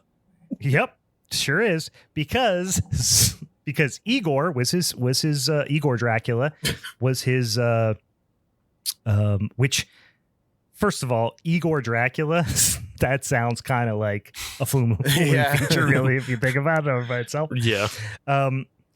But he goes to Los Angeles to find the next of kin to because he has to serve him. That's what his compulsion is Michael Dracula, which is in and of itself also fucking hilarious. I could not stop laughing at Michael Dracula. Michael Dracula. Yeah. And Michael Dracula is just a regular old guy who wears skin tight, short sleeve turtlenecks, canary yellow turtlenecks, and owns like a 60-foot freaking Winnebago, and also a bunch of his own dogs, which are German Shepherds. And they go camping. What's the guy's name? I wrote it down here. It's the former familiar, which is Veet, is his name. He is a very weird character, and I'm not really sure why they played it this way, but Veet Smith, which is played by Reggie Nalder, who shows up in a bunch of genre films throughout the years. Quite a few. I mean, The Bird with the Crystal Plumage, The Man Who Knew Too Much. He shows up actually in some Hitchcock movies, and I think at least 2 or 3 Argento films as well. Very distinctive look. He kind of reminds me a little of oh gosh, why am I blanking on his name? The filmmaker from Baltimore who does all the John Waters. Let's say John Waters. How do you forget that one?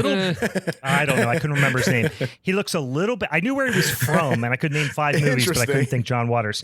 He looks a little. I'm terrible with names. He looks a little bit like an older, like Crypt Keeper meets John Waters, and he plays. I don't see it. I see David Carradine. Yeah, I see. I'm looking at David pictures Carradine, of him now.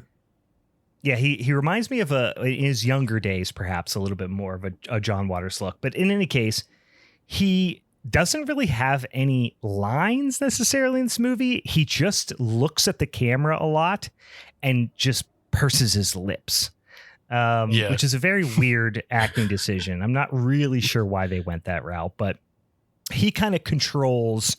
His dog gets bit by a dang Dracula. Actually, Dracula turns into a bat and then bites him, gets transformed into a Dracula dog.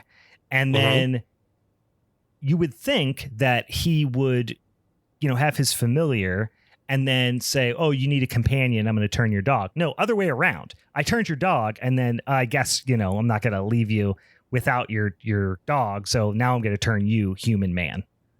Well, I think Dracula's plan the entire time was to turn them all, because Dracula showed up to turn. I'm assuming this is Veet's daughter, but daughter or wife or something. I don't know if he was going to. I thought he was just perhaps going to feed on her. I'm not sure. I assumed he was going to turn her, but maybe feed on her. We don't see, because she doesn't come back, and regular Dracula doesn't come back. But the dog shows up and scares off Dracula to the point that he turns into a bat and then jumps on the dog. And so it was just it was a turning by incident.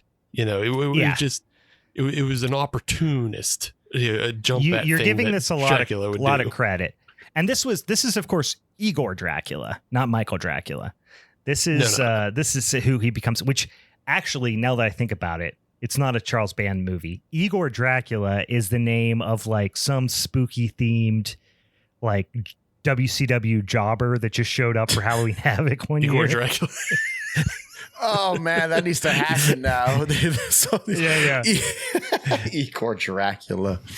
Yeah. Oh, it would be spelled with a K. Yes. It wouldn't be Dracula with a C. It would be Dracula because with a K. they don't want to get that cease and desist. You know what I mean? I don't even think. I think they try to push this guy as like a mid-carder in the mid '90s with some of the Maybe. Yeah, it's like Perry. It's like Perry Saturn with a bunch of makeup on or something. You know, they're trying to. He had Glacier in like '96. So come on, guys. Yeah. They you had Oz, the Great and Powerful. I think this dude would have gotten. Oh, that was good. This guy might have gotten like a U.S. title run or something in '94. Well, you guys are all forgetting Vampiro. Yeah, They had Igor Dracula. It was Vampiro. Was it? He just didn't want to be called Igor Dracula. He's like, I'm Vampiro. And then, I'm Vampiro. And then he hung out. And it was also hung out with the Misfits. So funny. He hung out with Misfits. He eventually, tagged up with Christian and Edge, and the funny. Was he a part of the Flock? No. No. You're not thinking Vampiro. I'm Gangrel. thinking of Gangrel. Brood, man. I got confused with that one. I'm sorry. I'm thinking of Gangrel. Vampiro. I remember Vampiro. Gangrel was so funny because you'd never think of a vampire that has no neck or chin. Dude, the funniest thing about WWF is Gangrel wasn't even their last attempt at a vampire. Do you guys remember Kevin Thorne? It was like 2005 maybe when they brought ECW back, and it was like garbage ECW. They had a dude called Kevin Thorne, and he was like an even shittier Gangrel. I actually liked Gangrel. Like, I thought the Impaler, like that the DDT that he did was sick, and then the spitting of the blood. But yeah, dude, Kevin Thorne, look into that. He sucked. He was like a shitty wrestler. He had like the like hot female valet with like the cleavage all out, and like that was like the best part of his gimmick, if I'm being honest. Everything else about him sucked. That gimmick sucked so bad, Kevin Thorne, that they turned him into like a good version of the Undertaker with Mordecai, and that only lasted like 4 months or something like that, and they got rid of that gimmick too. That poor guy just couldn't cut it as a vampire or a heavenly Undertaker. That's what I'm going to call it. But Gangren's still thriving, man. He's still thriving. So I love He's it. out there. He's out there on the indie circuit. He's popped up in AEW a couple times in the last few years. Oh, no shit. Yeah. So Gangrel, man. All the love to Gangrel. I love Gangrel. Yeah. Gangrel, the have you ever wondered what the dog version of Gangrel is? Well, guess what? It's Zoltan. There you go. Just an absolute meathead of a dog. Zoltan is Igor Dracula's dog, essentially. And for some reason, Veit always likes to send Zoltan out to do his bidding for him. Go find Michael Dracula. Turn him, bring him to us. We got to turn him so he can. It's funny because you don't see quite that often dang old Draculas going out to find. Usually you're going out to maybe find a servant. Yeah. You're turning somebody so they can be your familiar, or they can be your vampire bride or something like this. In this instance, you got two vampires, two Draculas, excuse me, a human Dracula and a dog Dracula going out to find their new master. Well, is Veit a Dracula? I don't think he's a familiar. Yeah. Well, he's a familiar, but they don't explain it exactly like a familiar, because we get this character of the Inspector, and the Inspector he explains it as they're kind of half Dracula, but they can go out in the daytime. Yeah. Isn't that what a familiar is? Like, it's like they're not full vampire. They're teasing them by turning them, but they're giving them enough juice to like. But in this instance, it's suggested that like he's been bitten or he's been physically transformed in some way. It didn't feel like he's because he doesn't just have that like psychic connection to that one vampire. He is connected to the whole Dracula family. Gotcha. Yeah. It's not properly explained. It's obviously not well explained at all. This movie doesn't take a lot of care to explain things, which nor should it. No, should it. I just like the idea that he is just compulsory in making sure that the Dracula bloodline, like that's the psychic suggestions that Igor Dracula put into his brain. He's like, you must protect Draculas at all time and make sure that there are vampire Draculas, because we do get it explained that there are vampire Draculas and non-vampire Draculas. And so he has to protect vampire Draculas and bring about vampire Draculas. If there are no vampire Draculas, make sure one is created. Yeah. And there ain't no more. So that's why they're after Michael Dracula. I don't know why I keep thinking about Michael Jackson every time you say that. Michael Dracula. Yeah, it sounds very much like it. It sounds like a character he might have like after Thriller. That I'll come back with Michael Dracula next Halloween. Michael Dracula. I'm like, all right.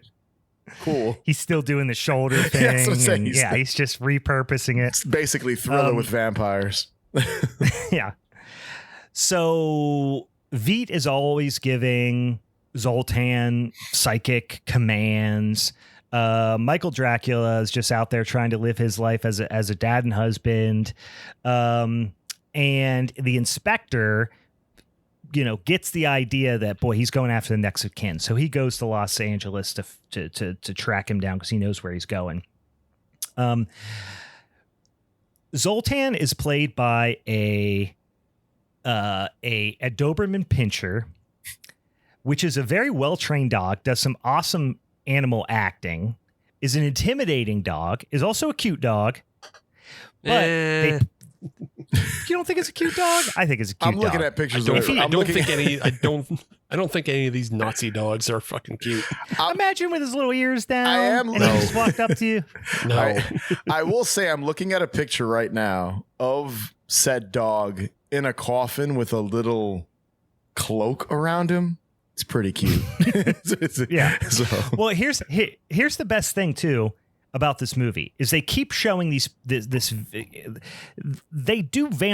dogs do vampire things. The dog has vampire fangs that pop out, and they keep showing the dog close up with the vampire fangs. It's clearly like these little prosthetic fangs they put in the dog's mouth. The dog's slobbering constantly because it has these plastic prosthetic fangs in its mouth. And they're trying to make it look scary, like it's growling, but it's just because that's how it has to hold its mouth when it has these dumb fangs in its mouth. Probably uncomfortable. And it clearly is just like, I want to be done with this. So the dog really doesn't look that scary, but it's got Dracula teeth, so it's a little bit scary. And they put a bunch of growling,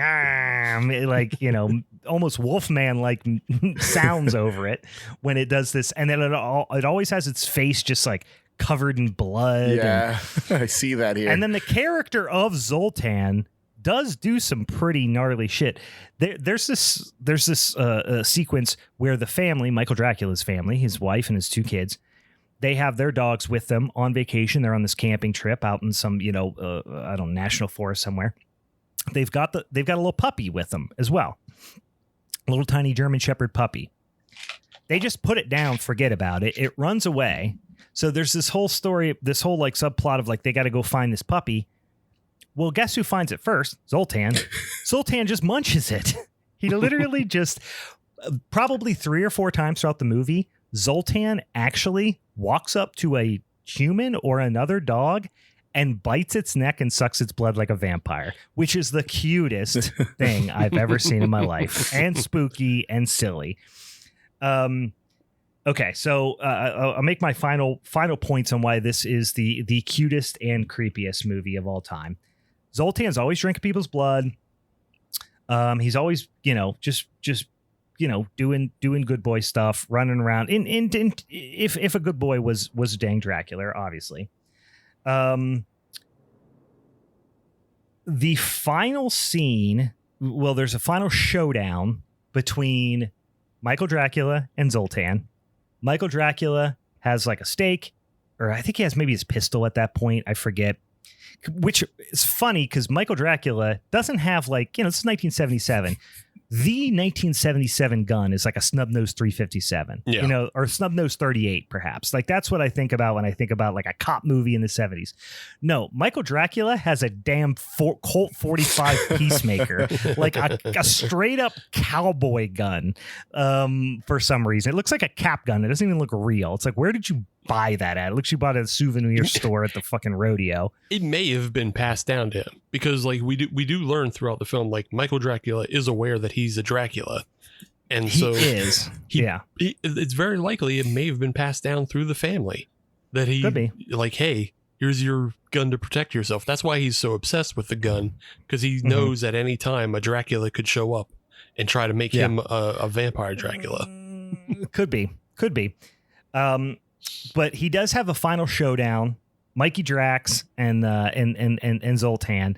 He flashes the cross. Zoltan throws himself off a cliff, straight Mac and Me style, onto a pike, which is hilarious. Yeah. Then when you think, oh, that's funny, the ending scene is they're following a whole area that's just strewn with decapitated, bloody, small animal corpses, like a headless rabbit and like rats and squirrels and stuff. And they come upon the killed puppy that we know Zoltan drank its blood. And the puppy's a damn Dracula. And it growls in the most hilarious way. And we get this still image over the credits of a dang vampire puppy with glowing eyes and teeth, and now I win, and there's no more questions. I'm looking right at it right now. The picture of this puppy too. Oh my god, this is so silly. This is so how do I not win? Because with that final closing scene. Because that it's only closing just that still image. It's only that closing image.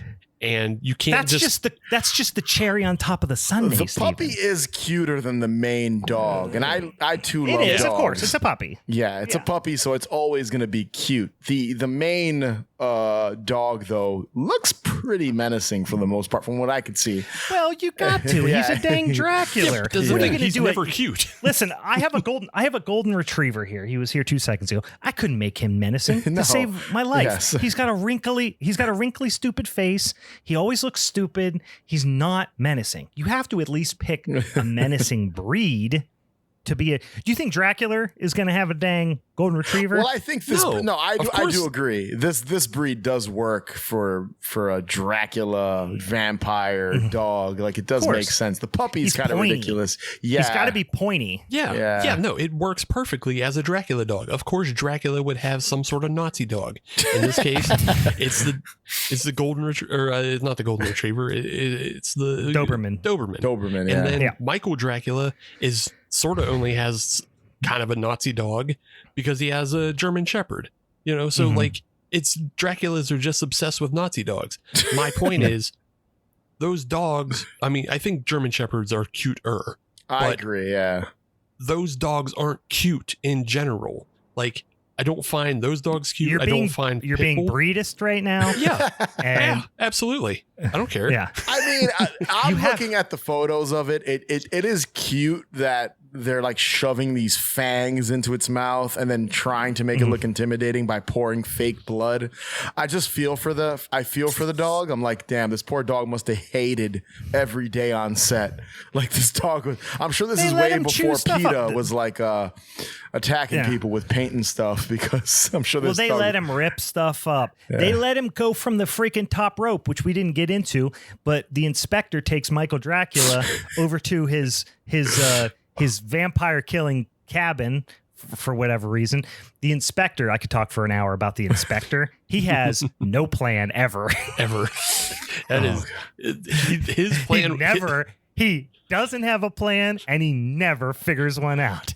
His plan is to show up looking like Donald Sutherland will in 30 years from now in 1977. He's giving big Donald Sutherland mixed with like Loomis vibes, but he never has a plan. Yeah. But Zoltan even comes from the freaking top rope through the cabin roof and freaking double clotheslines Michael Dracula and the inspector. And it's an absolute treat. There's some awesome dog acting in this film. They did a lot of good dog acting. I think the film is funny because a lot of the time is focusing on dog and dog relationship. Like there's hero dog and bad dog relationship, and humans are not a part of it until the end, which is funny.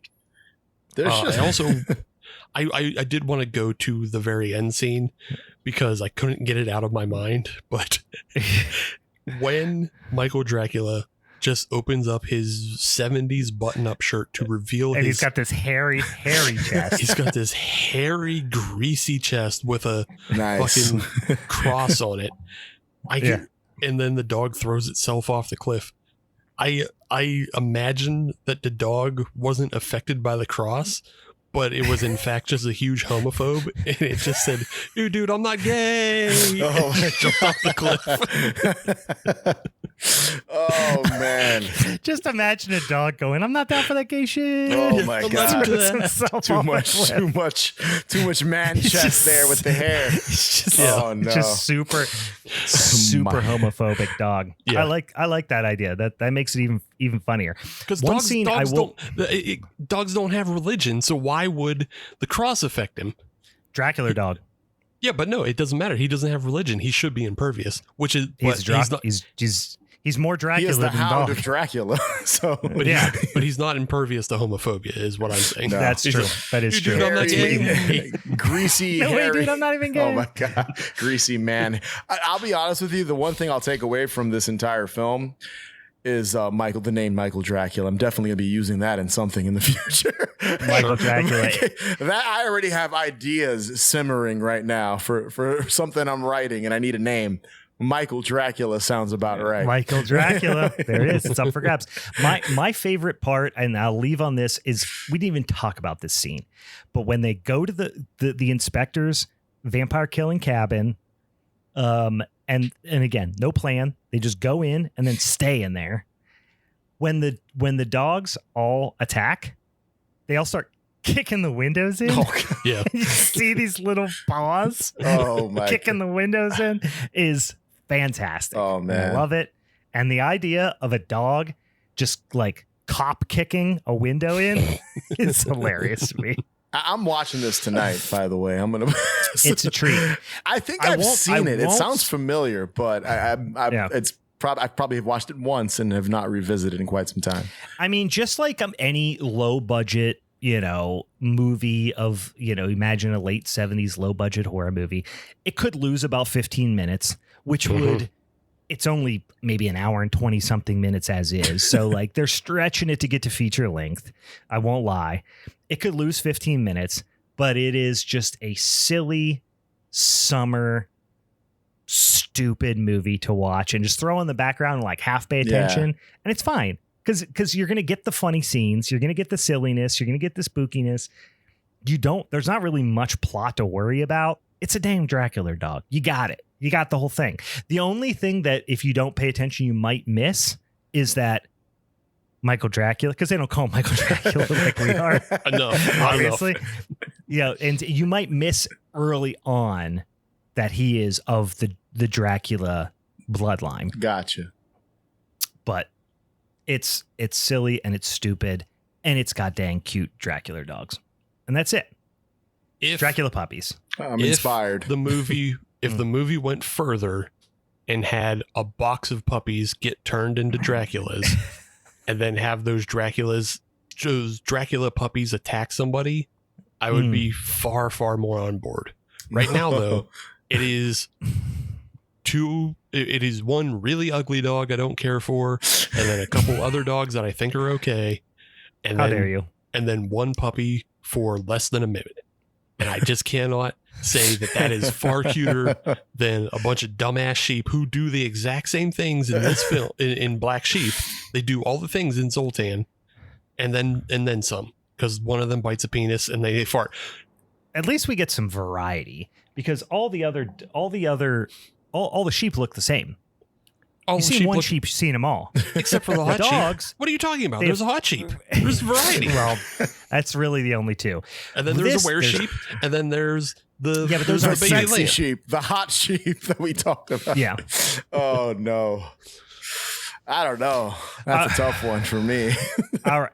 Well, the time is nigh where we do need to figure out who's going to take home that championship strap for the month of July. So I suggest that we vote in the same order in which we discussed.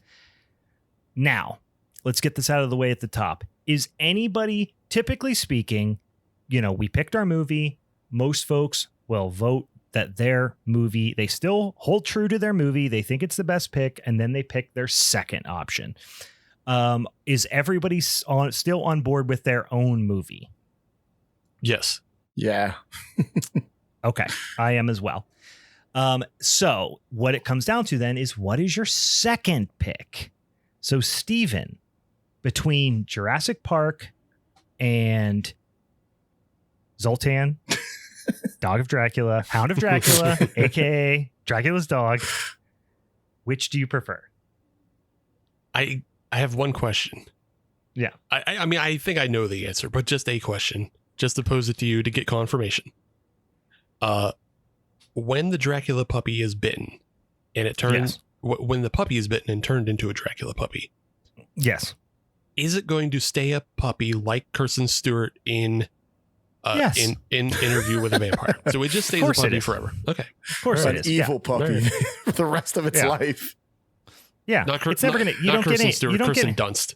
Kirsten she was Dunst. in the other vampire film, The Glimmering Vampire. You probably you might be right about that too. I've never seen any of the Kristen Stewart Twilight. What's it called again? Twilight movies. I've never seen any of the Twilight movies, but yes, Kirsten Dunst. It is going to be a puppy forever, which makes it 10 times cuter. Okay, I mean, my decision was already made. I just wanted confirmation on that, just for myself. Mm. I already said it, and there's just no way in hell that I'm going to look at a dog-sized reptile. Like, yeah, they play it as cute, and sure, it tricks Nedry, because Nedry is a fucking, behind the computer incel and has no concept of animals at all. So of course that tricks him, and it gets the better of him because he is a buffoon. But it wouldn't trick me, because I am very aware that there is no reptile that big that is safe. We just don't have them, not in the real world. So I don't know how he got tricked, but I wouldn't get tricked by that. And I don't find it cute. I don't find it shenanigans as funny. Like, we get tricked by Steven Spielberg, not by the dinosaur. Yeah. I could be tricked by a vampire dog, I think. And I think I would try to pet a vampire dog if it was like a vampire Newfoundland or a vampire Rottweiler even. Yeah, I would definitely try to pet it and get bit. So yeah, fine. And then of course any vampire puppy's going to get me. Yeah. So, yeah. Of course. Yeah. So that's what makes it so menacing. Makes it so creepy. Yeah. So it's definitely cute, but then when it reveals itself as a Dracula, it will be creepy. So yeah, I can be tricked by a vampire dog. All right. That sounds like one vote for Zoltan, Hound of Dracula, aka Dracula's dog. Louie, where do you stand? Yeah, I agree. I think the puppy vampires just work better than the sheep, in my opinion. The sheep just don't do it for me. Yeah, the sheep don't do it for me, man. I still don't like sheep. If I had to pick the two of them, I was like, which one's cuter? the dogs and the little vampire puppy or the evil sheep, I'm leaning towards the dogs. So for me, it's gonna be the Dracula's dog between the main dog and the puppy at the very end. I've seen pictures of both, and I will say the puppy vampire is a lot cuter from what I can see. So. Of course. You listen, man. Cop out. You had 2 picks in one. There were two dogs, 1 film. Pick whatever you want. Pick whatever you want. All I know is that my vote is now moot. I am taking home that championship strap for the month of July. However, if I had to pick, I honestly think I might pick Jurassic Park. Just because at least they were trying to make it cute. I think sheep are more, if I said bunny rabbit, you're going to immediately go, it's cute. I mean, that's one of the first things you're going to say. If I say, give me an adjective to describe a bunny rabbit, fluffy, soft, cute. That's one of the things you're going to say. Sheep, I don't think you're going to say that. And they don't go out of their way to make them cute in this movie. And I think with Jurassic Park, I respect a pick where they were trying to make it look cute, if any, and make a dinosaur look cuter than it is. In Black Sheep, I feel like they took a sheep, which, personal preference. You may think it's cute. You may think it's a little more than cute. You know what I'm saying? Especially with that sexy sheep. But they're only making it worse. They're only making it less cute. By making weird deformed ones and people transforming into them and that sort of thing. Now, I would argue you take a puppy, pretty cute. You give it teeth, make it a Dracula puppy, even cuter. So that's my logic. In any case, it doesn't matter what my logic is because I'm taking it down. And yes, Dracula's dog beat out Jurassic Park. And I take that as it's a better movie. That means it's a better movie. True. The worst movie won. Believe what you will. I won with Dracula's dog. I was hoping to take home that trophy and make you guys watch another shitty movie I worked on. Yeah. Oh yes, I forgot we watched yours last. Well, I have a few that I've been holding on to for a while. That I need to go through and try to consider which one might be most appropriate for this particular occasion. But in any case, tune in next week for your boy handing down a punishment movie. All right. Before we wrap this here Showdown episode for July up, Louie, one more time, why don't you tell all the boils and ghouls at home where they can find The Haunted Hangover and anything else you're working on? hauntedhangover.com. Links to everything there. Go over to the YouTube channel, subscribe. We have a Patreon as well. Bonus content, early access to episodes. Social media, we're everywhere. I mean, I don't think there's a social media we're not on. So you can find us. Again, really easy to find us. Just head over to hauntedhangover.com. Everything's there. Turn to the internet. They are there. We're there. All right. Steven, any final thoughts before we wrap this up? No, I just think I'm getting the raw end of the deal on this because I think sheep are cute. I think they're cuter than goats. I think we shouldn't have city people on the show when we're talking about farm animals. That is your mistake, sir. You picked farm animals. Should have picked a more universally beloved animal. Rat, I guess, because I'm from New York. I think Brian is a fucking liar.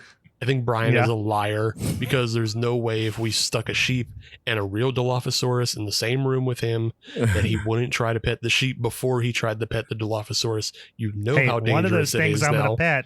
One of these things I'm going to maybe do more than that, if you know what I mean, depending on how sexy that sheep is. All right. Well, just remember you called me a liar when I hand down a punishment next week. I don't care. And I don't care anymore. And you have to swallow it down. Ooh, down your gullet. I hope you choke on it. Choke on it. You can't kill me in a way that's meaningful, so I don't care. All right. For the Halloween is Forever crew, I am Brian. I'm Steve. I'm Louie. All right. See you later. Bye, cuties. Bye.